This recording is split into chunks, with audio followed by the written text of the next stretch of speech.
지금 방송에서 제공하는 투자 정보는 투자 판단에 대한 조언입니다. 방송에서 제공하는 주식의 가치, 가격 상승 및 가격 하락에 대해서는 방송사에서 보장하지 않습니다.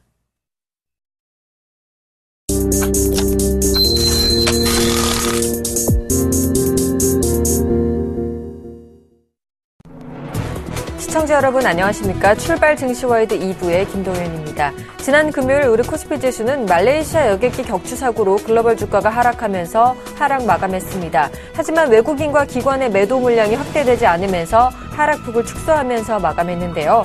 코스닥 지수 역시 강한 모습을 보였습니다. 외인과 개인의 매도에도 불구하고 기관들의 순매수로 상승 마감하는 모습을 보였습니다. 글로벌 증시는 말레이시아 여객기 추락 사고의 여파에서 어느 정도 벗어난 모습을 보였는데요. 오늘 우리 증시는 어떤 흐름을 보일지 저희 출발 증시와이드 2부와 함께 해주시기 바랍니다.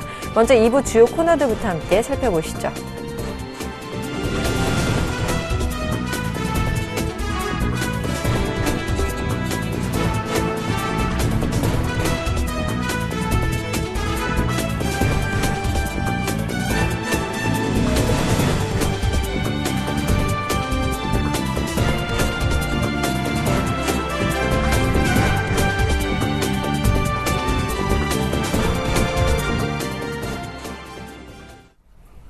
넘버원에게 듣는다 시간입니다. 미중산업경제연구소의 조용찬 소장과 연결해 보겠습니다. 안녕하십니까?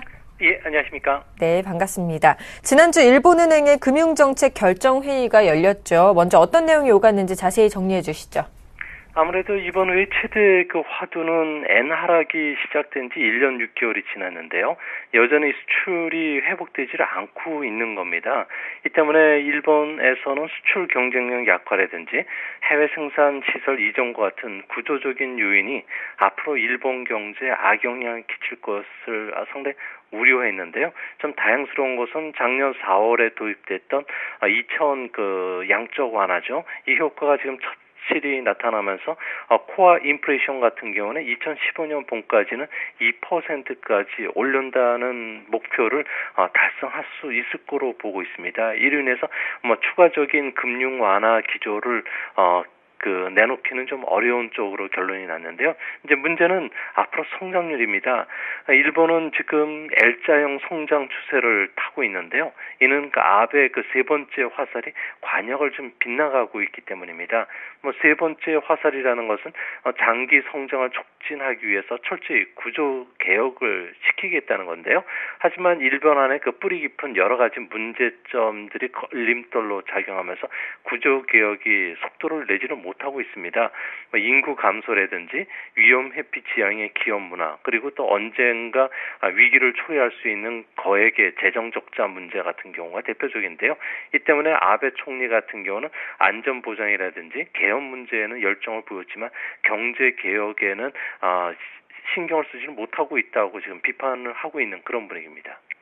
네, 알겠습니다. 지난주에는 또 미일 간의 환태평양 경제동반자협정 TPP 회담이 열렸죠. 일본이 이 TPP 참여를 서두르고 있는 이유와 이번 회담에선 미일 간의 진전된 소식이 있는지도 궁금합니다. 네, TPP 같은 경우에는 2015년까지 아시아 태평양 지역의 관세를 철폐하기 위해서 12개국이 지금 협상 교섭을 하고 있는데요. 12개국의 경제 규모는 세계 경제의 38% 정도 차지합니다. 유럽연합보다 큰 규모고요. 12개국 중에서 미국과 일본은 77%에 차지할 정도로 영향이 막강한데요. 아무래도 중국을 견제하기 위해서인 거로 보여집니다.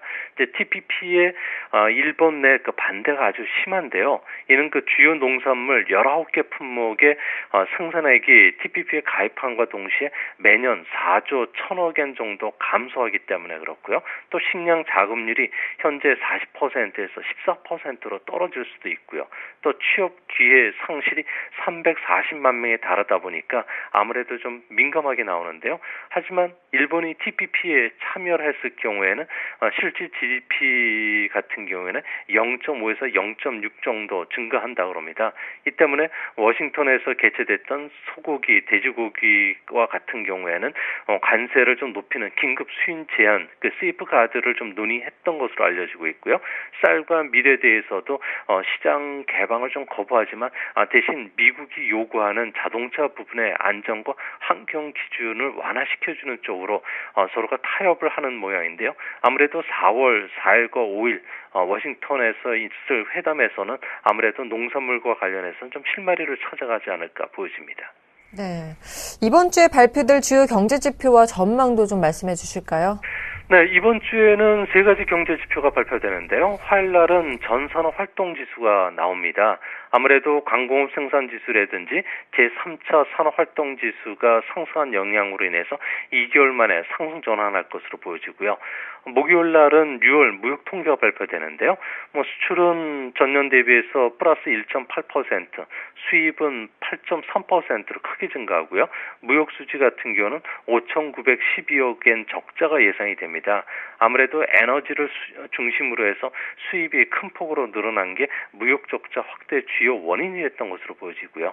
이뿐만 아니라 금요일 날은 전국 코아 CPI가 발표되는데요. 전국 소비자 물가 지수는 지난달과 같은 3.4%로 예상이 되는데요. 아무래도 가솔린이라든지 TV 가격은 상승했지만 전기 요금과 음식료 가격이 전년 대비 플러스 폭이 축소됐던 영향을 받았던 것으로 보여집니다. 네, 이번 주 일본 증시 전망은 어떻게 예상하시나요? 네, 이번 주는 월요일 날은 바다의 날로 휴장입니다. 이 때문에 화요일 날 개장하는데요. 아무래도 외부 환경에 좀 민감하게 반응하면서 15,000엔 선을 전후한 급등락이 펼쳐지지 않을까 보여집니다. 말레이시아 항공기 추락뿐만 아니라 이스라엘군의 팔레스타인 가자 지구의 지상군 투입에 따른 지정학적 위험이 고조되는데요. 이 때문에 엔화나 1달러의 101엔대까지 좀 상승한 그런 모습입니다. 중동의 긴장감이 고조되면 고유가가 계속 진행이 되는 만큼 이번 주부터 본격적인 실적 발표에도 악영향을 끼칠 것으로 보여지는데요. 수요일 날은 일본 전산, 그리고 목요일 날은 신해철 화학이라든지 우리나라 반도체와 관련된 어드밴테스트, 금요일 날은 NTT 도코모가 실적을 발표합니다. 아무래도 이번 주에는 정책 수혜주를 찾는 움직임이 활발할 것 같은데요. 카지노를 중심으로 한 통합형 리조트 시설과 관련된 안들이 이야기가 되고요. 수소전지라든지 연료전지 자동차 보급 계획, 그리고 도쿄 올림픽 지원책과 관련된 안이 나오기 때문에 관련 테마주로 움직일 가능성이 높아 보입니다. 이번에는 중국 쪽 얘기를 좀 나눠보도록 하겠습니다. 지난주에 중국의 중견 건설회사가 채무 불이행 위기에 놓이면서 은행 간 금리가 급등하는 등 기업 자금난이 심화되고 있습니다. 이렇게 갑자기 자금난에 빠진 이유가 있을까요? 네, 지금 중국의 단기 금리 시장의 15금리 같은 경우에는 2주일짜리 물 같은 경우에는 4.95%까지 급등했는데요. 자산 규모 2조 원 규모의 화퉁 루차오 그룹이 원금과 이자 670억 원을 갚지 못할 것이라는 이야기가 나오면서 단기 채권 시장이 지금 요동을 치고 있는 그런 모습입니다. 아무래도 중국 내에서는 올해 상반기 부동산 개발업체의 대출 금액이 39%나 감소했는데요. 대신 이재 상품을 통해서 우회 대출이 상당히 많이 일어났다고 합니다. 그런데 평균 대출 금리가 9.67% 정도에 달할 정도로 고금리로 발행이 됐는데요.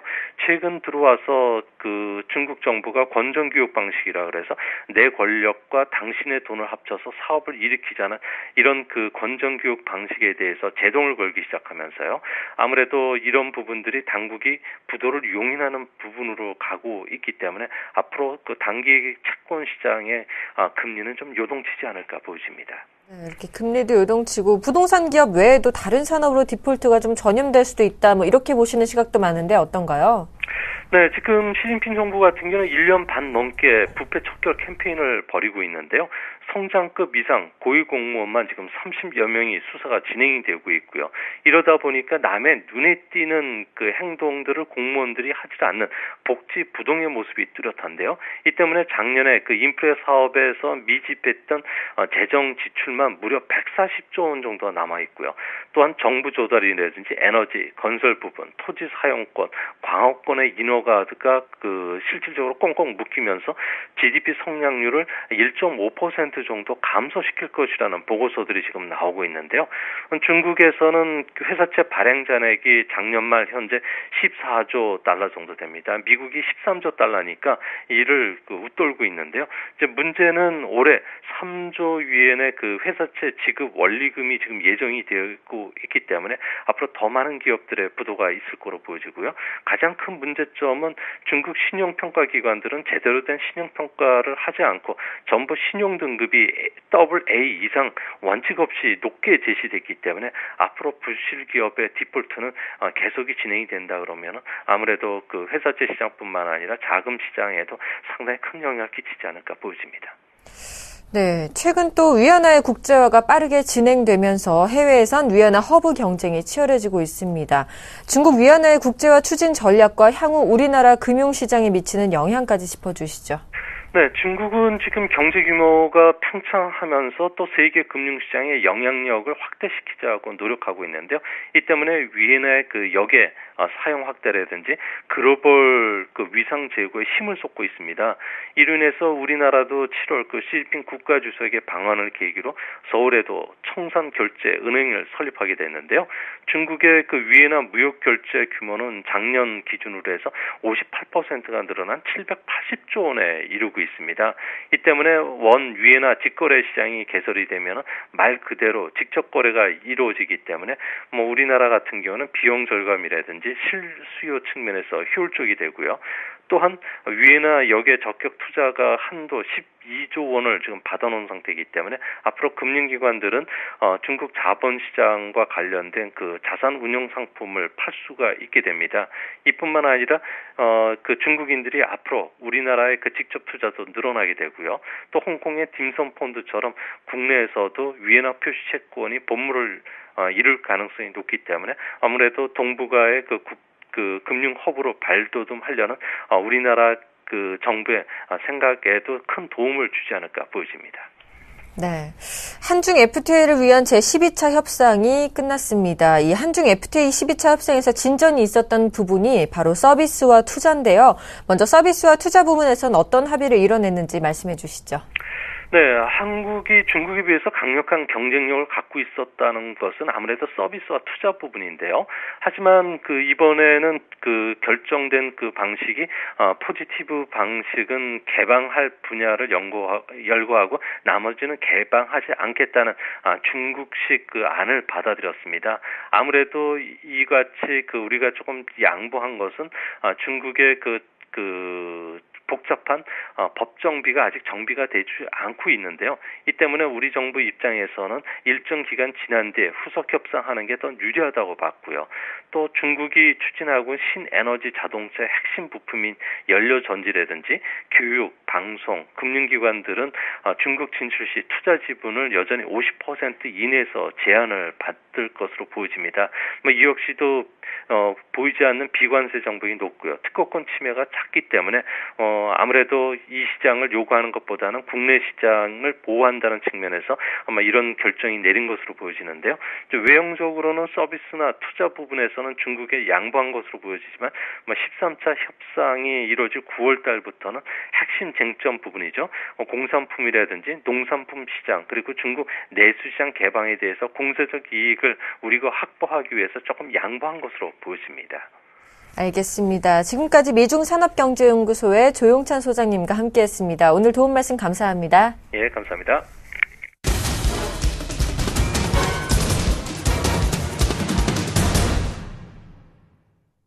시초가 공략주를 알아보는 시간이죠. 이상로의 한방 시작해 보겠습니다. 샘플러스 이상로 멘토와 전화 연결해 보겠습니다. 안녕하십니까? 네, 반갑습니다. 이상로입니다. 네, 반갑습니다. 지난주 월요일 관심주였던 어버브 반도체가 안타깝게도 7,900원이 깨지면서 손절가를 터치했습니다. 현재 승률은 7승 7무 3패가 되셨는데요.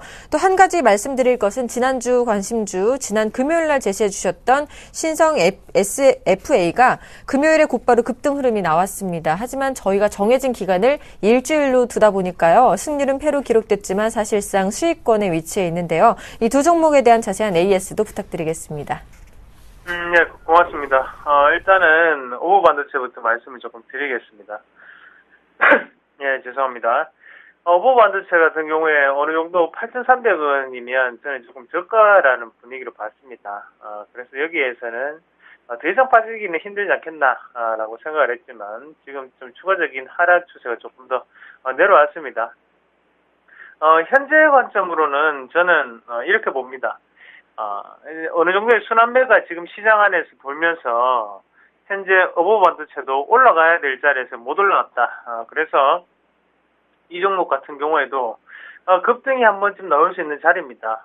그래서 생각보다는 시간이 조금 더 걸릴 수가 있어요. 그래서 이런 흐름이 한 번쯤 나타난다. 그래서 아직까지 상승 추세 대안에 놓여 있습니다. 하지만 그 가격적인 분위기상 한 번 더 지지를 못 받고 난 다음에 다시 한번 반등 없이 그냥 내려왔거든요. 반등 없이 내려왔다는 것은 하단에서 반등이 나오면 크게 반등이 한번 나올 수 있다는 점 우리가 다시 한번 더 기억을 하시고 안타깝습니다. 고점 올라가면 상당히 좋았었는데 거기에서 패를 기록한 점 상당히 안타깝습니다. 하지만 이거를 보유하고 계신 분들 같은 경우에는 제가 말씀드린 대로 대응을 조금 하시길 바라겠고 신성 FA는 금요일날 말씀을 드렸었죠. 요거는 급등이 나올 수 있는 자리입니다. 라고 말씀을 드렸던 이유도 사실은 이게 곧장 여기에서 올라가야 되는 흐름이 나와야 되는데 사실 이게 1,100원 가격적인 부분이 상당히 저렴하다 보니까 한번 흔들기를 하고 난 다음에 강하게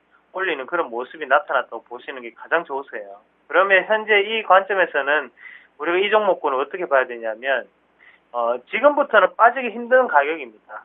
사실상 이 밑에로 다시 한번 내릴 수는 없는 가격이에요. 여기에서 다시 한번 접어서 이렇게 급등을 다시 한번 더 연출할 확률이 상당히 높습니다.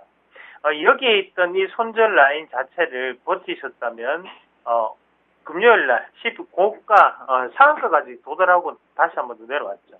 상한가를 갔다가 12%대에서 머물렀는데 오늘도 한 번 더 상승 추세를 한 번 더 크게 나타낼 수 있는 종목군입니다.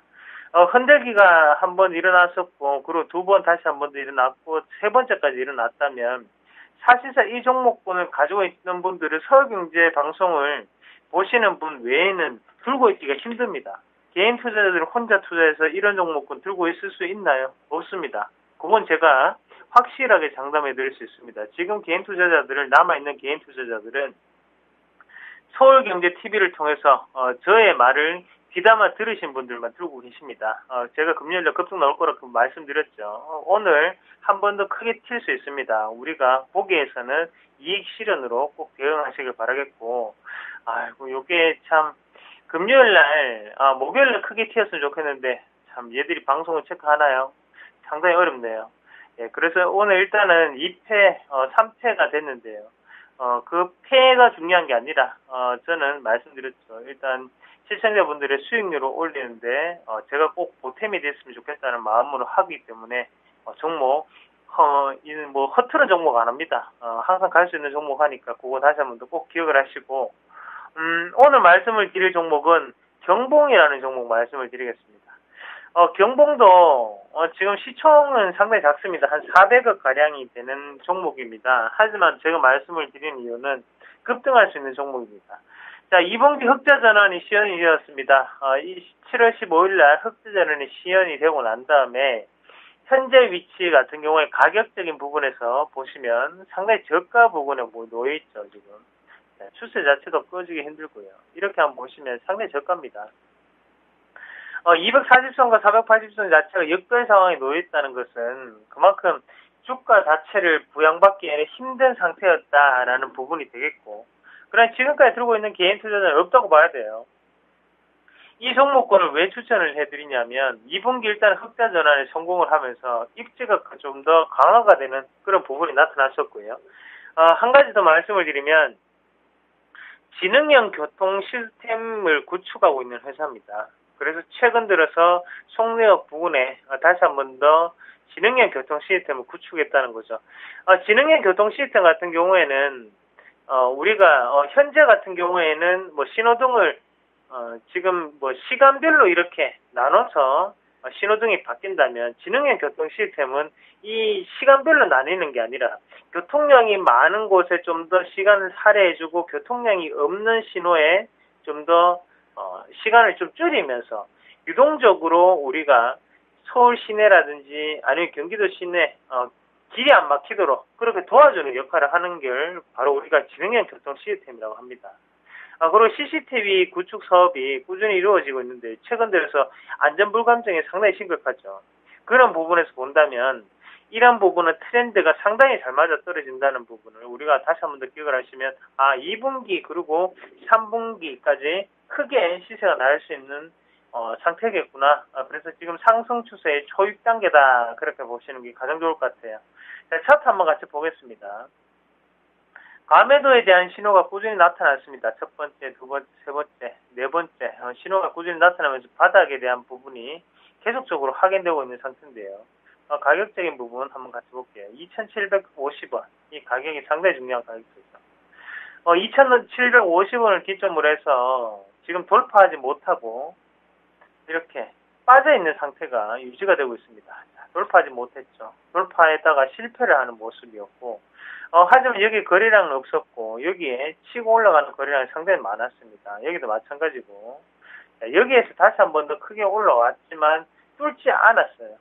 뚫지 않았다는 것은 여기에 잔여되어 있는 물량 자체가 상당히 많다라는 부분이 될 수 있겠고 여러 번 튀었기 때문에 이런 추세에 대해서는 뚫고 그냥 한 번만에 갭 상승이라든지 뚫고 올라갈 수 있는 추세입니다. 지금 가격 상당히 저렴합니다. 제가 봤을 때 2,630원 하단으로 아무리 보더라도 이건 2,550원이에요. 2,550원 밑으로는 깨지기 상당히 힘든 가격입니다. 그래서 이런 거는 뭐 권모술수라든지 아니면 흔들기 많이 넣을 수 있습니다. 하지만 큰 시세가 낼 수 있는 종목인 만큼 한 번쯤 관심을 가지시고 꼭 살펴보실 수 있는 그런 종목이 될 수 있지 않나 그렇게 말씀을 조금 드리면서 매수가는 시초가 말씀을 드리겠고요. 목표가는 플러스 5% 그리고 손절가는 하단에 2,530원짜리 그래서 그 자리가 무너진다면 이 가격이 무너진다면 그때는 시세가 올릴 생각이 전혀 없다라고 인식을 하시는 게 가장 좋습니다. 제가 볼 때는 무조건 올리거든요.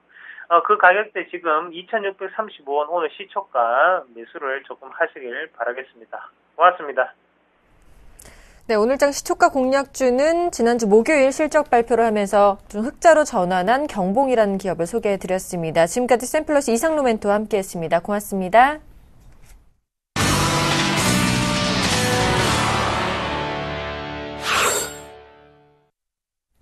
개장까지 3분여 정도 앞두고 있습니다. 오늘장 전망과 출발 상황 분석을 유스탁의 유창희 대표, 메리츠 종금증권 강남금융센터의 김근우 연구원과 함께하겠습니다. 안녕하십니까? 네, 안녕하십니까?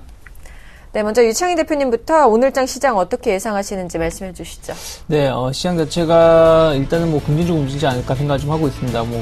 미국 증시가 어쨌든 다시 상승으로 반전됐고요. 우리나라 증시도 금요일에 중요한 지지 라인이 좀 체크됐기 때문에 이번 주에 의외로 2020포인트에 대한 매물대 한 3, 4개월 동안 저항을 적용했던 자리가 돌파가 될 수 있는 중요한 기점이 될 수 있다 생각을 좀 하고 있기 때문에 그 점 좀 체크를 하시길 바라겠고요. 코스닥 시장 마찬가지로 금요일에 코스닥은 상승 반전되면서 마감됐는데 560포인트에서 저항대를 돌파는 쉽지는 않겠습니다만은 만약에 560포인트대를 안착을 하면서 추가적인 상승을 보인다면은 그전에는 코스피가 오르면 코스닥이 떨어지고 반대로 코스닥이 오르면 코스피가 떨어지는 모습을 띄었었는데 이번에는 잘하면은 두 시장 동시에 상승을 좀 보일 수 있는 길목에 놓여있지 않는 생각을 좀 하고 있습니다. 그래서 일단은 코스피 시장을 좀 관심 있게 보시되 코스닥도 좀 중요하게 체크를 하실 필요가 있다 생각을 좀 하고 있습니다. 네, 오늘장 강세 예상 업종도 한번 알아볼까요? 김근우 연구원님. 네, 일단 금요일 기준으로 해서 좀 산 업종이나 이 종목들 좀 보면 일단 외국인 기준으로는 기업은행, 뭐 기아차, 그리고 현대차, 삼성전자, 하나금융지주, 삼성 SDI, NC소프트, SK이노베이션, BS금융지주 이런 종목들을 좀 샀고요.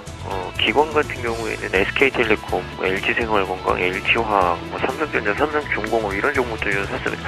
전체적으로 일단 금융 쪽이 좀 움직일 가능성이 있다라는 생각을 좀 가지고 있고, 그리고 또 한 가지가 이제 LG화학이라든지 뭐 OCI라든지 효성, SK이노베이션 같은 화학업종, 그리고 이제 정세용주 쪽에서는 좀 보면 외국인은 코스닥에서 크리스탈 고용, 메디톡스, 뭐 컴투스, 아프리카 TV 이런 종목들 좀 샀고요. 기관 같은 경우에 다음, 리온, 구첸, 동서, 컴투스 이런 종목 샀는데 게임들도 샀고요. 그러니까 정세용주 쪽에서는 좀 게임주로 압축이 되는 것 아닌가. 그래서 오늘은 금융, 화학, 게임주 요 세 가지 업종을 좀 말씀을 드리겠습니다.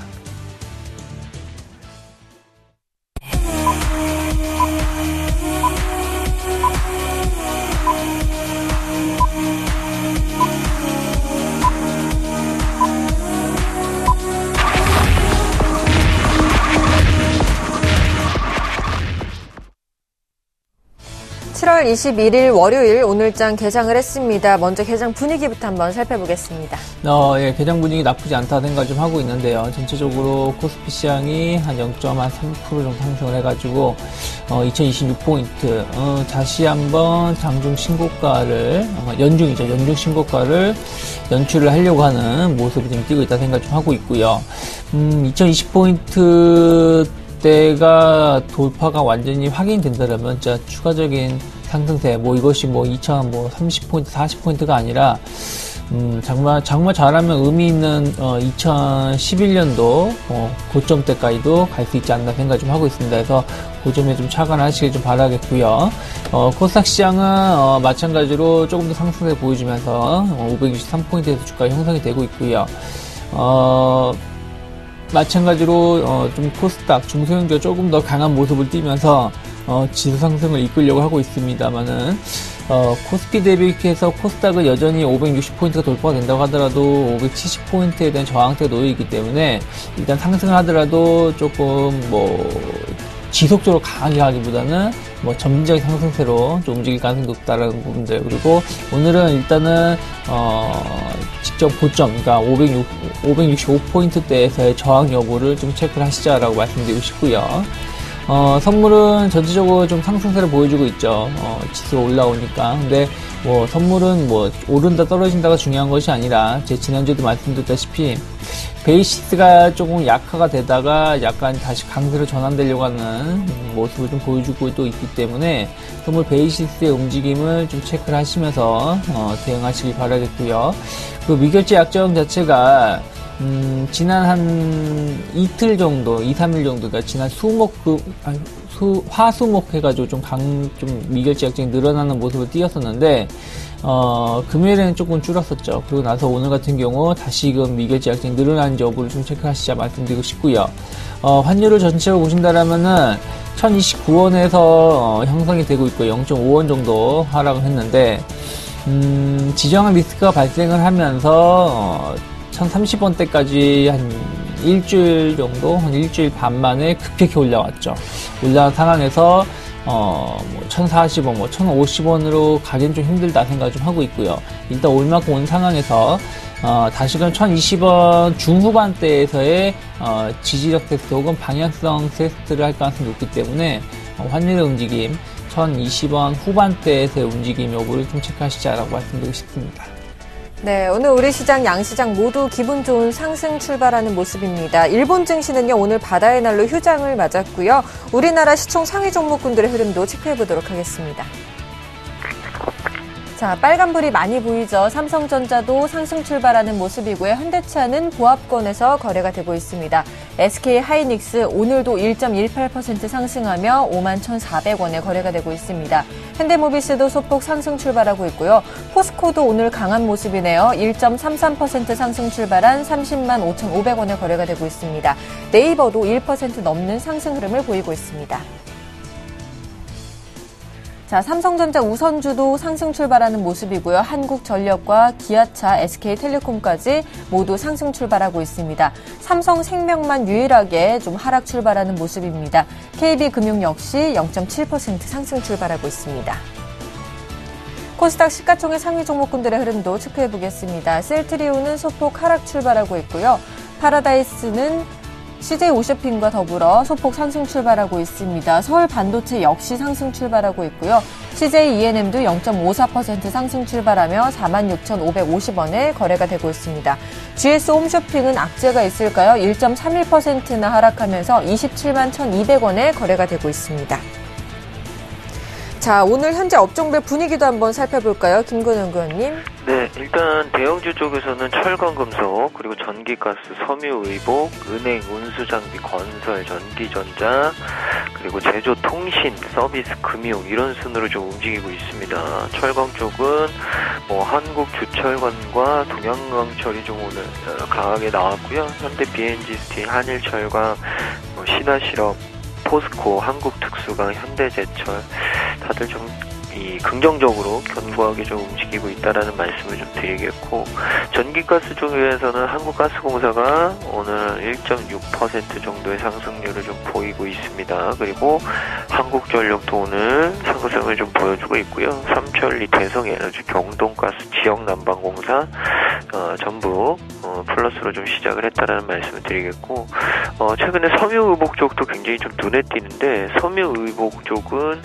BYC, 신원, 태평양물산, 그리고 경방, 박림, 대연 이런 종목들이 전체적으로 좀 견고하게 시작을 하고 있고요. 그리고 은행업종 같은 경우에는 기업은행, 그리고 운수장비 쪽은 역시나 자동차 부품업체들 전체적으로 좋은 모습 보여주고 있다. 그리고 건설은 현대건설, 남광토건, 대림산업, 지능기업, 고려개발 이런 종목들이 좀 플러스를 보여주고 있고요. IT 쪽은 SK하이닉스와 사마콘덴스, 대원전선, 동부아이텍, 그리고 대덕GDS, 삼성전자 플러스로 좀 시작을 했다라는 말씀을 드리겠고, 코스닥을 좀 살펴드리면 코스닥 같은 경우에는 정보기기, 금융, 그리고 출판 매체, 그 다음에 디지털 콘텐츠, IT 하드웨어, 통신장비, 반도체 이런 순으로 좀 움직이고 있고요.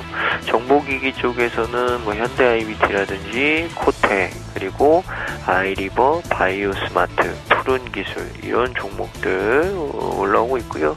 금융 쪽에서는 대성창투, 푸른저축은행이 4% 넘는 상승세, 그리고 한국토지신탁이 최근에 조정 이후에 반등을 좀 모색하는 모습을 보여주고 있다라는 얘기 드리겠고, 출판 매체 쪽에서는 KD미디어가 한 이틀 정도 한 3거래일 정도 상승이 계속 나오네요. 최근에 좀 분위기를 탄 것 같다는 말씀을 드리고요. 에듀박스, 로엔, 예린당 이런 종목들 플러스로 시작했다라는 말씀 드리겠고, 디지털 콘텐츠 쪽이 이제 이 게임주들이 대거 포진되어 있는 업종인데, 오늘 YD 온라인, 크레듀, 그리고 KT뮤직, KT뮤직이 오늘 또 신고가가 나왔네요.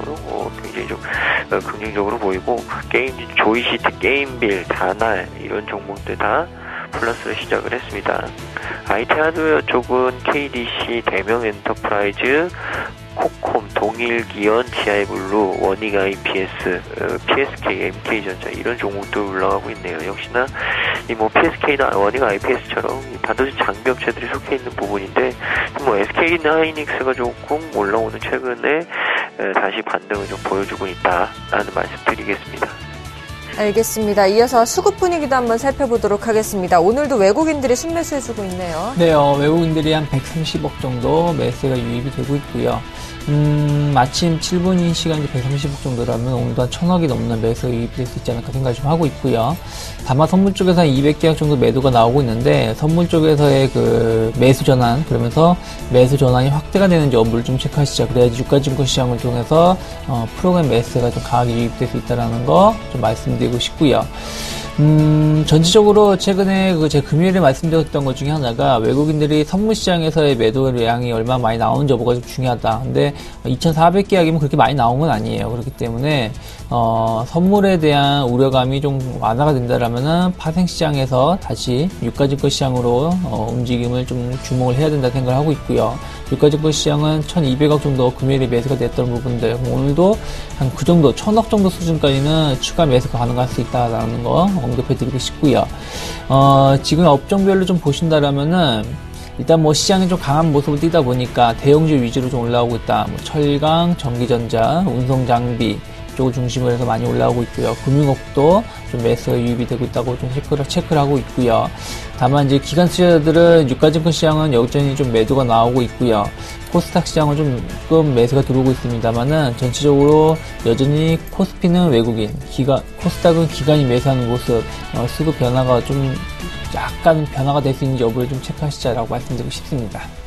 알겠습니다. 이어서 외환시장 흐름도 살펴보도록 하겠습니다. KB외환선물의 정경팔 팀장님과 전화 연결해 보겠습니다. 안녕하십니까? 네, 안녕하세요. 네, 오늘 환율이 50전 하락하면서 시작하는 모습인데요. 외환시장 분위기 살펴봐 주시죠. 네, 오늘 서울 외환시장은 지난 금요일 종가 대비 50전이 하락한 1,029원에 개장했고요. 개장 이후 1,027원 시점까지 낙폭을 키웠습니다만 이후 반등하면서 시간 현재는 1,028원 20전에 거래가 되고 있습니다. 오늘 서울 외환시장이 보합권에서 출발한 것은 지난 주말 뉴욕 여교외 시장에서의 달러원 1결물이 강보합세로 마감한 것을 반영하고 있습니다. 여교외 시장에서의 달러원 강보합세는 주변 변수들을 고려해 볼 때 매우 특이한 현상이라고 볼 수 있습니다. 그동안 원화에게 가장 밀접한 변수 역할을 해왔던 뉴욕 증시가 기업 실적의 호조와 지정학적 불안감의 완화를 반영하면서 상승세로 마감했고요. 여기에 호주 달러를 비롯한 상품 통화들까지 모두 강세를 보였습니다만 원화는 이러한 변수를 전혀 반영하지 않았습니다. 이는 최근 달러원의 동향이 N1 포지션 조정에 영향을 받고 있기 때문으로 보고 있습니다. 지난 7월 3일 미국의 6월 고용지표가 호조를 보인 이후 조기 금리 인상 가능성이 미국의 단기 채권 수익률에만 반영되면서 미국의 단기 채권 수익률과 장기 채권 수익률 사이의 스프레드가 축소되는 수익률 곡선의 평탄화 현상이 진행되어 왔는데요. 수익률 곡선의 평탄화 현상은 미 장기 채권 수익률의 하락을 재촉함으로써 장기 채권 수익률의 영향을 크게 받는 달러 N의 하락 속도를 빠르게 진행시켰습니다. 이에 따라서 N화가 급등하면서 N1 포지션의 조정이 발생하기 시작했고요. 지난 11일에는 N1이 전 고점을 돌파하면서 달러원은 장중에 1,020원대 들어서는 모습 보였고요. N1이 하락 추세선을 상향 돌파하던 지난 16일에는 달러원이 1,030원대에 진입하는 모습을 보인 바 있습니다. 지난 주말 뉴욕장에서 뉴욕 증시의 강세에도 불구하고 N화의 약세가 매우 제한적으로 나타난 것은 미 채권 시장에서의 수익률 곡선 평탄화 현상이 지속되면서 N화가 반등 압력을 받았기 때문으로 추정하고 있고요. 통상적으로 위험 선호도 증가 시에 하락세를 보이던 N1 환율이 지난주 금요일 서울시장 마감 이후부터 100엔당 1,015원대에서 큰 변화가 없는 점 역시 이러한 추정을 뒷받침하고 있습니다. 달러원 환율이 지난 16일 1,032원 10전의 종가를 형성한 이후에 위험 회피 요인들이 상당 부분 소화되었음에도 불구하고 하락세가 매우 제한적으로 나타나고 있다는 점을 주목할 필요가 있고요. 오늘 비록 일본 증시는 시장에 들어갑니다만 외환시장에서 N1 포지션의 추가 조정이 발생한다면 N1 환율의 상승과 함께 달러원 역시 동반 강세를 보일 수 있다는 말씀을 드리겠습니다. 오늘 1,030원을 전후한 움직임이 예상됩니다. 네, 지금까지 KB 외환선물의 정경팔 팀장님과 함께 외환시장 동향 살펴봤습니다. 도움 말씀 감사합니다. 네, 감사합니다.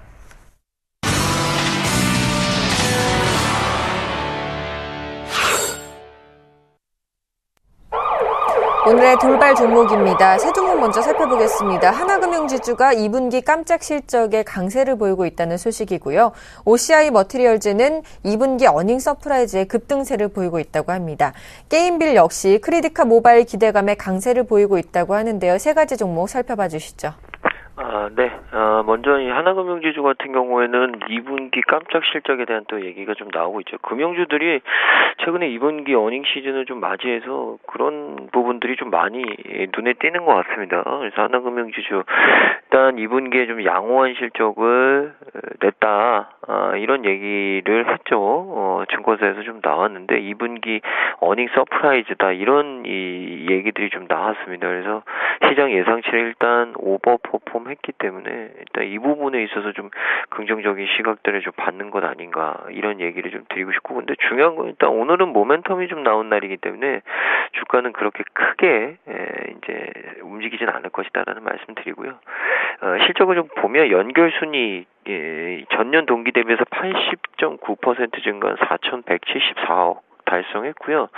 시장 예상치가 3,400억 수준이었는데 뭐 20% 넘는 수준에 상회하는 양호한 실적이었다. 그래서 일회성 이익인 이 원화 강세와 관련된 비화폐성 이익 그리고 하이닉스 매각 이익이 예상보다 한 200억 가량 더 나온 것 부분은 이 부분을 제외하더라도 굉장히 좀 좋은 성적이다. 그러니까 뭐 한 4천억 정도, 4,100억 정도 나왔는데 뭐 200억을 까더라도 3,900억 정도 수준 굉장히 잘 나왔다라는 말씀을 드리고요. 이 핵심 영업이 순이자 수익과 수수료 수입과 판관비에서 예상보다 굉장히 좀 우수한 이 실적을 거뒀다라는 얘기가 좀 나오고 있습니다. 그래서 만약에 이 기준금리 인하가 또 한 번 더 된다면 일단 금융주들에게 굉장히 좀 호재라는 말씀을 좀 드리고 싶습니다. 왜냐하면 이 원화 자산을 많이 보유하고 있다라는 부분이 뭐냐면 금리 인하가 되면 결국에는 또 한 번 이 금리 인하로 인해서 보유하고 있는 채권들이나 이런 가격들이 좀 올라갈 수가 있거든요. 왜냐하면 채권의 가치나 이런 부분들은 금리와 좀 반대로 움직이기 때문에 만약 그렇게 된다면 또 이 자산 보유 자산의 어떤 평가 이익이 굉장히 높아질 수 있다라는 말씀을 드리고, 이 현재 순이자 마진 부분에서 한 차례 금리 인하를 이미 반영을 했고 만약에 연내 또 한 번 더 인하가 된다면 내년도 순이익 추정치가 뭐 감소는 하겠지만 지금 상태에서는 그렇게 가능성이 높진 않다. 그래서 3분기는 오히려 일회성 손익이 발생하지 않아 예상보다 이 실적 호조세를 지속적으로 이어갈 수 있다. 이런 논리입니다. 근데 일단 주가는 뭐 모멘텀을 한번 탔기 때문에 여기서 오버슈팅이 한 번 더 나오기에는 좀 그렇게 쉬워 보이진 않는다. 이 부분으로 좀 정리를 해드리고 싶고요.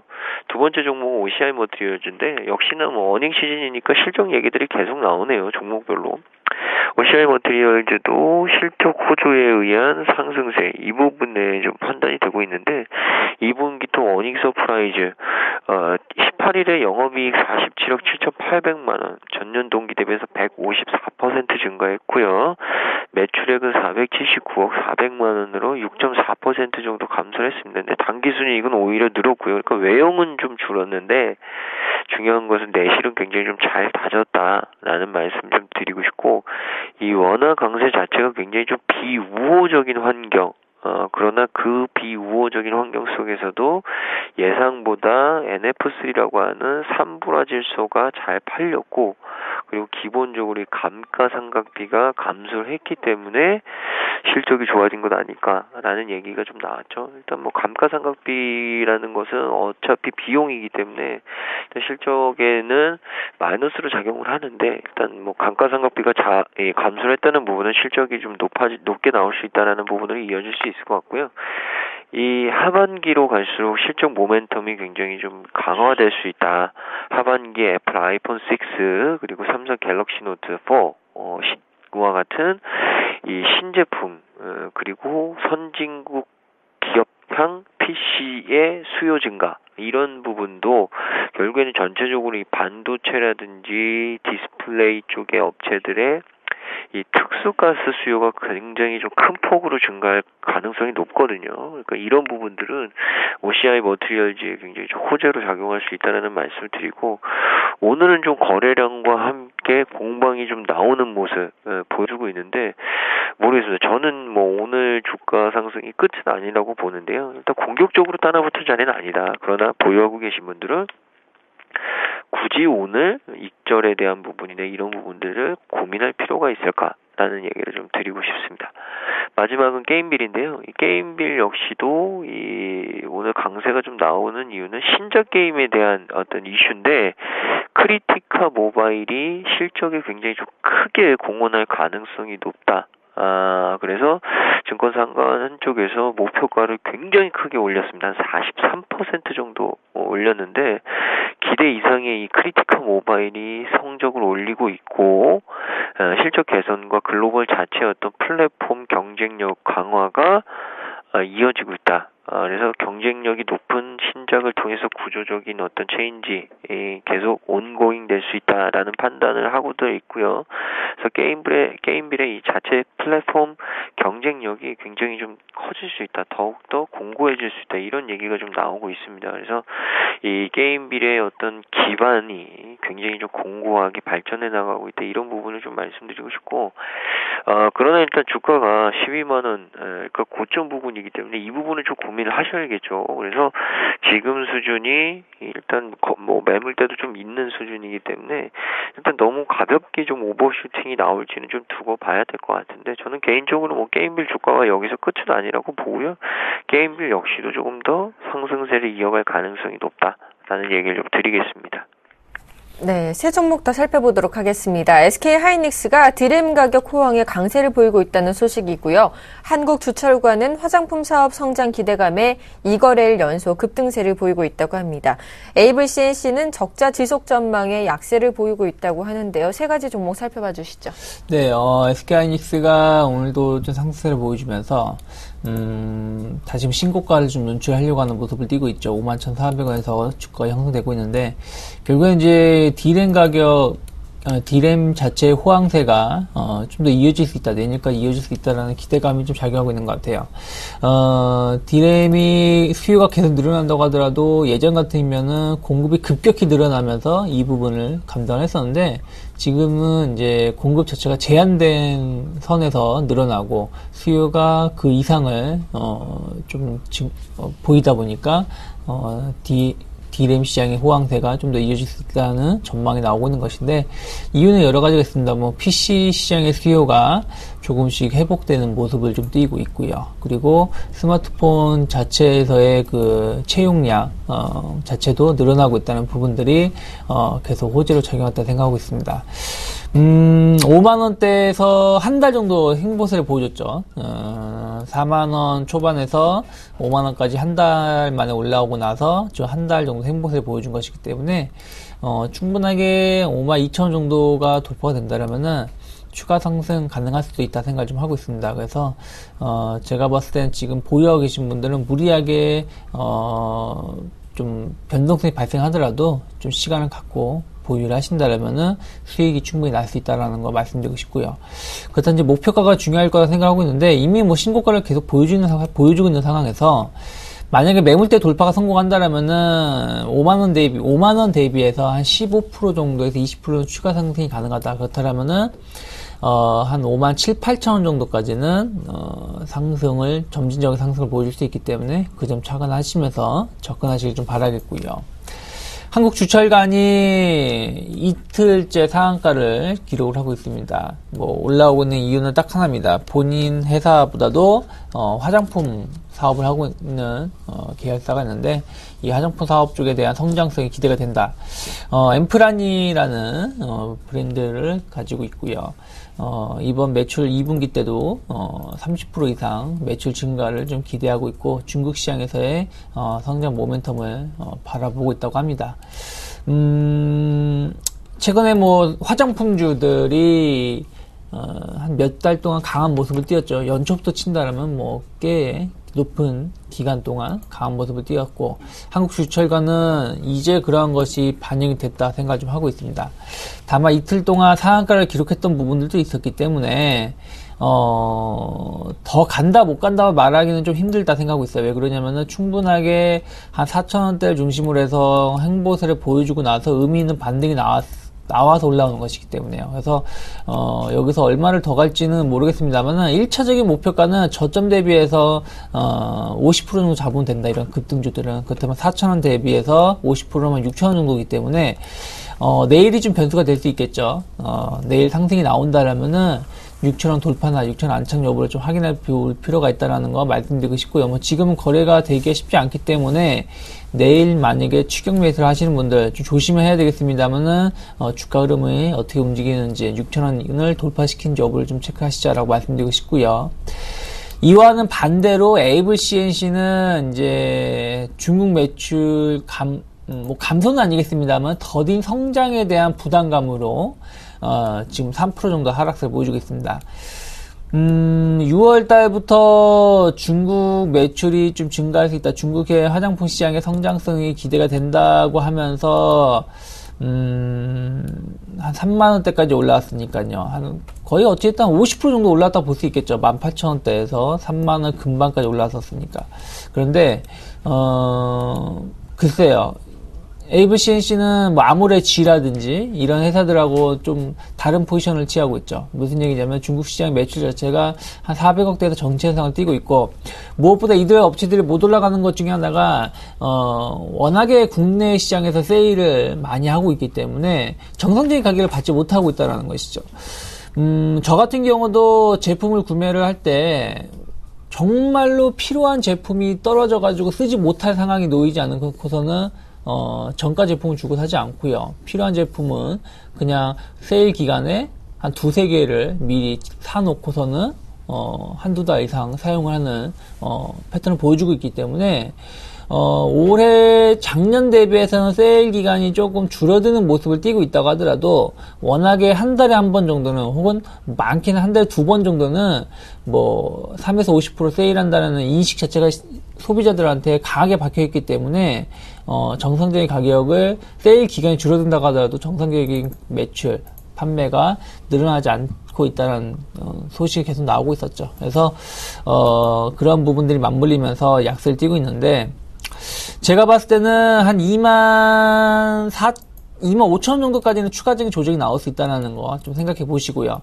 25,000원에서의 지지력이 확인이 된다면은 다시금 뭐 27,000원 반등을 보일 수 있겠습니다만은 제한된 반등을 좀 보일 수 있다는 거 염두에 두면서 접근하셔야 된다 생각을 하고 있습니다.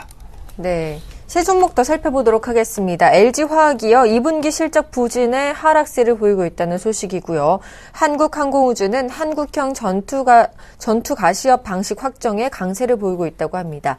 코텍은 IGT 메가 코제 평가에 강세를 보이고 있다고 하는데요. 세 가지 종목 살펴봐 주시죠. 네. 오늘 LG화학이 2분기 실적 부진 때문에 좀 하락세를 보여주고 있는데요. 2분기 영업이익이 3,596억. 일단 시장 컨센서스를 좀 언더퍼폼 했습니다. 그래서 화학부문 쪽의 영업이익이 이 환율의 하락, 그리고 중국 쪽의 경기 부진, 이런 부분들이 좀 겹치면서 전분기 대비해서 좀 소폭 둔화되는 모습을 좀 보여줬고요. 이 정보 소재 부문 역시도 환율 하락과 주력 제품이었던 이 LCD 편광판 쪽에 대한 이 단가 인하, 이 부분이 좀 겹쳤고, 그리고 고수익 제품이었던 이 3D 편광판 매출 성장세가 좀 둔화가 되면서 예상보다 좀 부진했다라는 얘기가 좀 나왔습니다. 일단 3분기에는 좀 개선될 수 있다, 이런 얘기들이 좀 나오고 있는데, 일단 주가상으로는 뭐 그렇게 크게 우려할 만한 수준은 아닌 것 같다라는 얘기를 좀 드리고 싶고요. 모르겠습니다. 뭐 29만 원은 좀 지켜내지 않을까 라는 말씀을 좀 드리고 싶고, 뭐 지금 상태의 주가는 뭐 실적이 그렇게 생각보다 뭐 굉장히 좀 나빠서 기업이 나빠지고 있다, 이런 부분은 좀 아닌 것으로 좀 받아들여야 된다라는 말씀을 드리겠고, 한국항공우주 같은 경우에는 이 한국형 전투기 사업 확정 때문에 오름세를 좀 보여주고 있는데, 이 합동참모본부가 지난 18일에 한국형 전투기 엔진 수를 2개로 좀 정했고요. 그래서 전략화 시기를 2025년으로 당초 계획보다 2년 좀 늦추는 방안을 결정을 했습니다. 그래서 이번 의결로 이 연내에는 체계 개발 계약이 체결될 것으로 좀 예상이 되고요. 한국항공우주 자체의 불확실성이 굉장히 좀 크게 해소되는 모습, 이 부분이 결국엔 주가 반등을 좀 이끄는 가장 주요 요인이었다는 말씀을 드리겠고, 또 한 가지가 이 한국항공우주가 주가 자체가 2012년부터 PBR 2.5에서 3.5배 사이에서 뭐 거래된 부분이 충분히 좀 단기적으로 상승할 수 있는 밸류에이션 매력을 좀 가져왔다 이 부분인데 이 부분은 사실은 좀 잘 모르겠습니다. 근데 솔직히 이제 불확실성 해소 이 부분은 분명히 좀 맞는 것 아닐까. 라는 얘기를 좀 드리고 싶고요. 그러나 지금 수준부터도 굉장히 좀 이 거래량들이 좀 많이 실려야 매물대들을 좀 돌파할 수 있지 않을까라는 얘기를 드리겠고, 코텍 같은 경우에는 이 IGT 매각 호재 이 부분인데 코텍이 최대 거래처인 IGT의 매각이 호재로 작용할 수 있다라는 얘기가 좀 나왔죠. IGT는 지난 16일 이탈리아 복권 사업자 G테크의 매각이 됐고요. G테크는 슬롯머신 사업 노하우를 바탕으로 해서 IGT는 6조 4천억에 인수를 했습니다. 이번 M&A 자체가 코텍의 어떤 하반기 실적에 굉장히 좀 긍정적인 영향을 미칠 수 있다. 코텍이 이 G텍의 신제품 스핑스 3D를 독점 공급을 하면서 IGT 내에서 80% 점유율을 가지고 있다고 설명을 했는데 결국에는 이 점유율이 크기 때문에 제품 판매에 대한 부분도 충분히 안정적으로 가져갈 수 있다라는 얘기를 드리고요. 그러나 역시나 모멘텀이 좀 나오면서 오늘도 윗꼬리가 좀 달리는 모습인데 저는 개인적으로 이제 14,500원 이 부분을 좀 뚫어줘야 좀 가볍게 올라갈 수 있는 주가 수준이 되지 않을까라는 말씀 드리겠습니다. 알겠습니다. 세 종목 더 살펴보도록 하겠습니다. 한국가스공사가 2분기 영업이익이 견조할 것이라는 예상의 상승세를 보이고 있고요. KT뮤직은 음원시장 고성장 전망에 52주 신고가를 기록했다는 소식입니다. 그동안 좀 하락했던 GS 리테일은요, 4일 만에 반등세를 보이고 있다고 하는데요. 세 종목 살펴봐 주시죠. 네, 한국가스공사가 좀 이제 수요 감소, 아무래도 이제 여름 시즌이 다가오고 있다 보니까 2분기 때 매출 가스 판매 감소에도 불구하고 영업이익은 좀 더 견조하게 유지가 될 수 있다 얘기가 나오고 있죠. 작년에 2분기 때 영업이익이 2천억 정도였는데 올해는 2,200억 정도를 예상하고 있기 때문에 매출 판매는 15% 감소했음에도 불구하고 조금 영업이익은 개선됐다 얘기가 나오고 있습니다. 그래서 그 부분이 기대가 있습니다만 전체적으로 추세를 전환시킬 만한 뉴스건은 아니다 생각을 좀 하고 있습니다. 워낙에 최근 들어서 연초부터 7만원대부터 5만원 초반까지 좀 약세를 띄었던 부분들이 반등이 나오는 것이기 때문에 이 뉴스만으로 올라가기에는 좀 힘들다는 거 좀 언급해드리고 싶고요. KT뮤직이 오늘 신고가를 연출하고 있습니다. 음원 시장에 대한 성장성은 여전히 유효하다라고 하는 평가가 나오고 있고요. KT뮤직이 큰 수혜를 입을 수 있다라는 얘기가 나오고 있습니다. 그래서 오늘도 올라오고 있습니다만은 이미 주가에 어느 정도 반영되어 있다라고 생각을 좀 하고 있고요. 음원 시장 구조적인 분위기는 좀 변화가 될 수 있겠죠. 될 수 있겠습니다만은, 지금 당장 그 뉴스만 가지고 급등세를 보이기에는 좀 부담되다 생각하고 있습니다. 그래서 어찌됐든 최근에 한 2주 정도 매물대 5,600원대를 때를 오늘 돌파를 시도한다는 것 자체에 긍정적인 의미를 좀 평가를 하고 싶고요. 5,200원이 안착이 된다라면은 충분히 한 6,000원대까지 도 올라갈 수 있습니다만은 그것은 단기간에 가기는 쉽지 않다 생각을 좀 하겠습니다. 물론 한 번에도 올라갈 수 있겠죠. 워낙에 좀 KT뮤직이 좀 가벼운 종목이기 때문에. 근데 최근에는 좀 매물이 좀 쌓여있는 모습을 띄고 있기 때문에 상승을 하더라도 완만한 상승을 보여줄 가능성이 높다라는 거 좀 언급해드리고 싶고요. GS 리테일이 4거래일 만에 반등이 나오는 것이죠. 신세계 쪽 이마트가 새로 편의점 사업을 진출한다 얘기가 나오면서 GS 리테일이 올라오는 것인데 글쎄 얘기 말씀드렸던 것처럼 좀 과도하게 빠졌던 부분들도 있었기 때문에 반등이 나오는 것이다 생각을 좀 하고 있고요. 반등의 성공을 얼마나 할지 모르겠습니다만 일단 22,000원대까지는 추가적인 반등 나올 수 있습니다만은 그 이상으로 가기에는 좀 모멘텀은 좀 부족하다라는 것 좀 언급해 드리고 싶고요. 그러면서 BGF 리테일도 역시 마찬가지로 오늘 반등이 나오고 있습니다만은 금요일에 일정 부분 아랫꼬리가 길게 나왔던 부분들이 있기 때문에 반등은 좀 GS 리테일보다 좀 미약할 수 있다라는 거 언급해 드리고 싶습니다.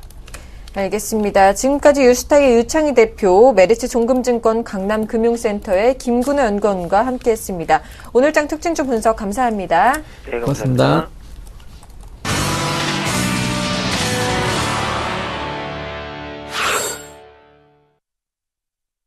오인의 투자 전략 시간입니다. 먼저 화면으로 전략 함께 만나보시죠. 최희승 차장님입니다. 상승 시에 개별주들 차익 실현 후 재매수 타이밍을 보자라고 말씀해 주셨고요. 정영훈 팀장님입니다. 정부 정책 수혜주에 주목해보자. 건설과 내수, 배당주에 주목해보자라고 말씀해 주셨습니다. 김혜란 연구원입니다. 수출주와 경기 민감주 중심의 코스피 상승세가 전망된다. 접근해보자라고 말씀해 주셨고요. 김현겸 주식팀장님입니다. 중소형주 비중을 축소하고 대형주 비중을 확대하자라고 말씀해 주셨습니다. 안상현 대리님입니다. 미국 시장 V자 반등했지만 변동성 큰 장세가 예상된다라고 말씀해 주셨습니다.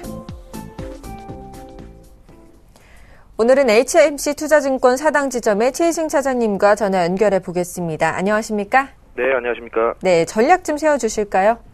네, 일단 2분기 실적 시즌 계속해서 좀 진행 중이고, 이제 본격적으로 8월달 되면서 이제 만기할 예정인데요. 개별주 장세는 일단은 계속해서 당분간 지속될 것으로 예상이 됩니다. 또 이번 주에 상당히 좀 중요한 게 최경환 지금 기획재정부 장관의 행보에 상당한 좀 집중을 해야 될 것 같고요. 지금 오늘 같은 경우에도 지금 현재 회의를 지금 진행을 하고 있는 상황이고, 기준금리 결정과 관련해서 계속해서 좀 얘기가 나올 것으로 예상이 됩니다. 그리고 24일 날 한국은행에서 GDP 발표가 있는데, 아마 연초 예상치보다는 좀 미달될 가능성이 상당히 높다. 미달된다고 해서 이게 나쁘게 해석할 건 아니고, 오히려 추경 예산이라던가 추가적인 어떤 양적완화, 통화 정책이라던가 이런 부분들이 나올 수 있기 때문에 오히려 좀 긍정적으로 좀 바라볼 수 있는 그런 재료라고 생각이 되고요. 그리고 마지막으로 만약에 지금 현재 시장이 지금 상승 중에 있긴 한데, 상승하다가 지금 살짝 꺾이는 모습입니다. 그래서 상승 시에 개별주들 차익 실현하면서 현금 가지고 가면서 종목들이 눌림목 나왔을 때 재매수하는 그런 타이밍을 좀 보는 한 주가 될 것 같습니다. 네, 지금까지 HMC 투자증권의 사당 지점 최희승 차장님과 함께 오늘장 핵심 전략 잡았습니다. 도움 말씀 감사합니다. 네, 감사합니다.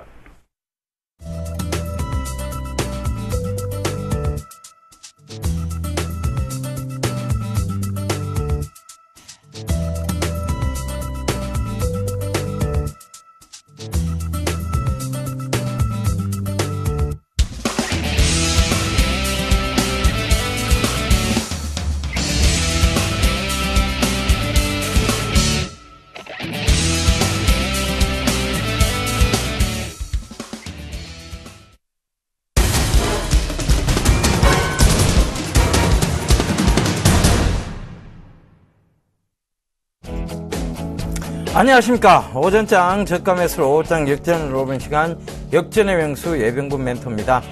자, 장 출발은 이제 한 30분 정도 지났고요. 제가 기획물로 여러분들께 지금 계속 설명을 드리고 있습니다. 자, 월요일 날입니다. 간다 3,000포인트에 대한 얘기죠. 자, 요 얘기 드리기 전에 몇 가지 좀 말씀을 드리고자 합니다. 제가 요 기획 3,000포인트 이렇게 얘기를 하니까 제가 또 지수를 계속 간다라고 말씀을 드렸던 적이었고, 제가 시청자분들께 몇 분들께 좀 희한한 전화를 좀 받았습니다. 한 분은 이제, 자, 지수 올라간다고 얘기를 하셨는데, 왜 코덱스 레버리지는 안 올라가냐고 따지십니다. 자, 지수를 제가 올라간다고 했지, 코덱스 레버리지를 추천한 적은 없습니다. 자, 코덱스 레버리지가 올라가지 않는 것은 결국은 수급적 문제라고 보시면 될 것 같습니다.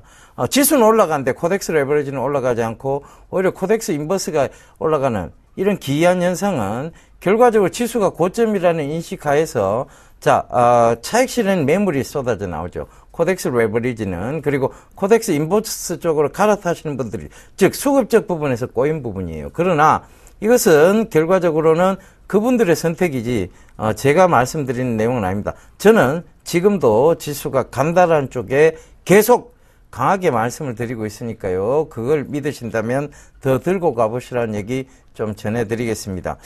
자, 그리고 희한한 전화 많이 받았어요. 문자도 받았고, 금강철강 3,250원에 매수했는데 방송 출연하지 말라는 등, 개인 피눈물 나게 하지 말라 하고, 이런 문자를 보냅니다. 지금 금강철강 3,200원입니다. 3,250원에 매수해놓고, 이런 얘기 하시면 안 돼요. 이쯤 되면 막 가자는 겁니다. 자, 이렇게 하시면 안 되고, 여러분들, 지수를 제가 늘 얘기 드렸죠. 그죠? 조금 긴 관점에서 보셔야 되고, 그 다음에 조금 중장기적 관점에서 주식을 하셔야 된다. 즉 결과적으로 뭐냐면 여러분들이 너무 단기적인 성향을 가지고 계세요. 근데 이 시장이 분명히 말씀드리지만 단기로 대박을 내신 분들은 아무도 없습니다. 즉 희박한 시장에서 여러분들께서 해답을 찾으시려고 한다면 그 해답은 어디에도 존재하지 않는다고 감히 말씀드리겠습니다. 그 점 꼭 좀 참고하시고요. 제가 만약 틀린다면 지금 이분 말씀대로 방송 출연 안 하겠습니다. 아시겠죠? 자, 그래서 이런 얘기 좀 강하게 드리겠고, 결과적으로 중요한 얘기들은 여러분들과 공유하는 것보다는 가족분들과 많이 공유를 합니다. 그 점도 참고를 하세요. 여러분들이 너무 편협하게 소탐대실이라고 하죠. 그죠? 작은 것을 탐하다가 큰 것을 잃는 경우, 그런 경우 많습니다. 그러니까 그 점도 꼭 좀 참고하셨으면 좋겠습니다. 자, 오늘 간다 3,000포인트 다시 얘기 드리도록 하겠습니다. 자, 글로벌 증시가 역사적 신고가를 갱신해 가고 있습니다. 미국이 또다시 신고가를 향해 나가는 모습입니다. 자, 이 부분 참고 꼭 하세요. 결과적으로 지금 미국이 물건이 잘 팔려서 경기가 너무 좋아서 지금 이 역사적 신고가를 뚫고 가는 부분이 아니라는 거. 즉 뭐냐 하면 돈을 먼저 풀어놓고 경기 회복세가 보이니까 역사적 신고가예요. 그럼 여기서 경기까지 확 더 좋아진다면 어떻게 되겠습니까?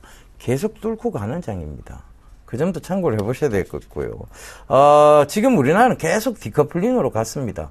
결과적으로 계속 미국은 계속 신고가를 갱신해가고 유럽 쪽도 신고가를 갱신해가는데 우리만 박스권에 갇혀서 놀았다는 얘기예요. 그러면 이제 그들을 따라갈 시기가 어느 정도 도래했다는 얘기입니다. 그 점을 참고하셔야 될 것 같고, 그 다음에 전체적으로 보면 이 부분도 참고가 돼야 될 것 같아요. 인플레이션입니다. 결과적으로는 여러분들 정부에서는 인플레이션이 아니라고 얘기를 하고 있습니다만은 물가 상승률을 생각을 해보세요. 그리고 지금 여러분들이 들고 다니신 돈의 화폐 가치를 생각해 보세요. 예전에 1,000원짜리 많아도 참 뿌듯했습니다. 근데 지금 주머니에 1,000원짜리 많으면 좀 짜증나기 시작하는 그런 시대가 왔다는 얘기입니다.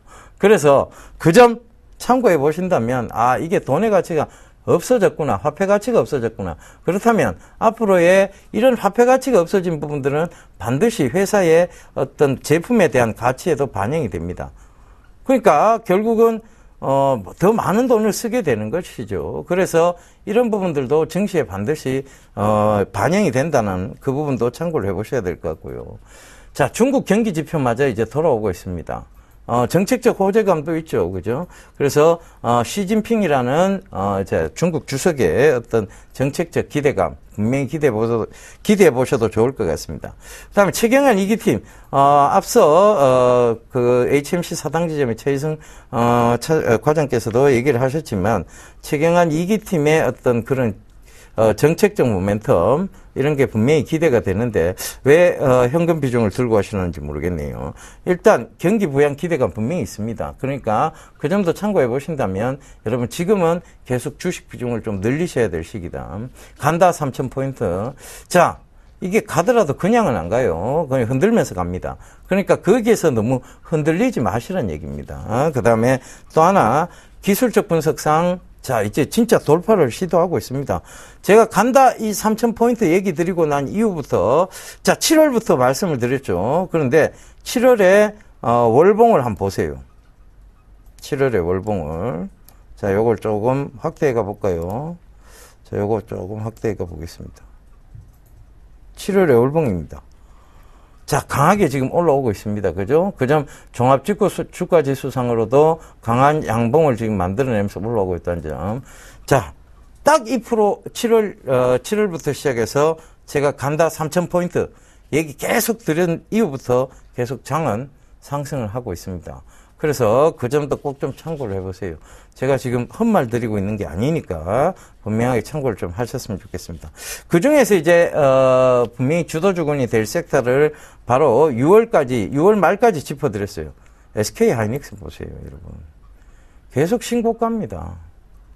더 이상 무슨 말이 필요하겠습니까, 그죠? 그래서 이런 부분도 좀 참고를 해보시고 이제 기술적 분석상 돌파가 되면 이제 3,000포인트에 대한 부분들을 분명히 언급이 나오기 시작할 겁니다. 그러니까 그 점도 꼭 좀 참고하십시오. 계속 시장은 지금 상승 쪽에 무게를 잡고, 자, 더 이상 대형주 쪽에서도 어떤 바람이 부느냐면, 더 이상 나빠질 게 없답니다. 오늘 GS 리테일이 반등을 주고 있고, 그 다음에 뭐 이런 부분들을 한번 생각을 해보세요. 이제 더 이상 나빠질 게 없다는 쪽으로 무게가 실려 나가고 있습니다. 그럼에도 불구하고 여러분들은 단기적 성향에서 자꾸 차익 실현에 대한 얘기들이 자꾸 나오고 있는데 이 부분은 옳지 않습니다. 지금은 박스권 돌파의 흐름으로 보셔야 되고 그 여러 가지 얘기들의 조합들을 지금 맞춰 들어가고 있는 겁니다. 결국 시장은 가고 난 다음에 핑계를 말을 합니다. 자, 이 오르고 난 이유에 대해서 가고 난 다음에 얘기를 하죠. 그때 대해서 최경환 2기 경제팀의 얘기가 나올 것이고 중국 경기지표 호전에 대한 얘기가 나올 것이고 또 글로벌 증시에 대한 얘기들이 또 나올 겁니다. 이제 디커플링이 아닌 커플링으로 갈 것이라는 얘기도 나올 것입니다. 그것은 늘 지나놓고 나오는 뉴스인데 그건 여러분들에게 아무런 도움이 되지 않습니다. 그래서 그 점도 꼭 좀 참고하시고요. 이 3,000포인트 시대를 이제 개막할 핵심 신성장 동력에 대해서 또 한 번 강조드리도록 하겠습니다. 자, SK 하이닉스 모바일 D램의 성장세를 입었다고 말씀드렸습니다. 요거 얼마 이상까지 가지 않으면 제가 분명히 전문가 생활에 대한 부분까지도 걸고 여러분들께 말씀을 드렸습니다. 자, 제가 꼴보기 싫으신 분들도 계실 거예요. 문자 오는 거 보면. 그런데 분명히 갈 시장은 갑니다. 제가 뭐 여러분들이 꼴보기 싫어서 만약에 그만둬야 되는 상황이 생긴다면 이 SK 하이닉스가 뭔가서 그만둘 거예요. 그런데 SK 하이닉스는 분명히 갑니다. 그래서 그 점도 꼭 좀 참고하시고요. 주구장창 41,000원 밑에서부터 외쳤던 부분입니다. 더 이상 무슨 말이 필요하겠습니까? 그죠? 이 강한 대형 종목군이 계속 가고 있습니다. 그 점도 꼭 좀 참고하시고요. 전체적으로 보면 LG전자도 이제 바닥권역에서 탈피해갖고 올라오는 모습이고, 삼성전자 역시 마찬가지입니다. 이제 130만 원대를 살짝 깼지만, 결국은 또 130만 원대 위를 강하게 회복하고 있는 점. 결과적으로 뭐냐 하면, 이것은 대형주조차도 이제는 저점이다. 이렇게 보고 있는 거예요. 그래서, 자, 이 주도 섹터가 뭐냐. 6월 말까지 계속 들었습니다. 통신, 그 다음에 이 사물 인터넷 전체 시장을 아우르는 그 디테일한 부분에서의 통신, 전기차 혁명. 자, 이런 부분들 꼭 살펴보셔야 된다고 얘기 드렸습니다. 그래서 짚어드렸던 종목군들 분명히 있을 겁니다. 여러분들 제가 다시 얘기해 주기를 바라지 마시고 다시 보기를 돌려보세요. 그리고 그걸 참고하셔서 여러분들이 하반기 시장을 어떻게 준비해야 될지 참고하셔야 될 것 같습니다. 자, 이 부분 몹시 궁금하다. 못 참겠다. 이렇게 하시는 분들은 자, 요 방송 끝나고 지금 정예사단이 7월 마지막 공개 방송을 하고 있습니다. 그래서 7월 마지막 공개 방송에 참여를 하세요. 산업 동향에 대한 전반적인 얘기 드리겠습니다. 산업 전반적인 동향을 말씀드리겠습니다. 자, 그래서 여러분들 그 산업 동향이 파악이 돼야만 하반기 시장이 어떻게 돌아갈 것이라는 게 대강 그림이 그려집니다. 윤곽이 그려지겠죠. 그 윤곽 잡으십시오. 자, 여러분들 모르시겠거든. 1577-7451로 문의하시고, 자, www.sentv.co.kr로 접속하시면 정예사단, 즉 정재훈 멘토님이 공개방송을 열어놨는데요. 제가 마이크를 곧 잡습니다. 그러니까 꼭 참고하셔서 정재훈 멘토님 방송 시청하기를 누르시면 저하고 소통의 공간이 같이 열리는 거니까 그 점도 꼭 좀 참고하셨으면 좋겠습니다. 자, 시장 전체적으로 지금 계속 상승 가닥 만들어 나가고 있습니다. 여러분들 이 얘기에 대해서 흘려 들으시면 안 됩니다. 간다 3,000포인트 무슨 헛소리냐고 말하시는 것이 분명히 현실로 다가올 것입니다. 감사합니다. 저는 내일 다시 간다 확 간다로 여러분들 인사드리도록 하겠습니다. 예병구 멘토였습니다.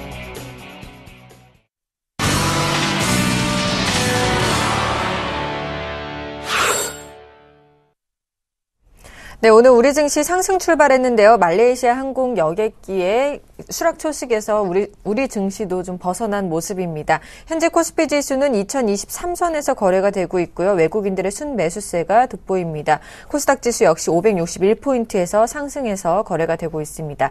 출발 증시와이드 오늘 준비한 소식은 여기까지입니다. 시청해주신 여러분 감사합니다.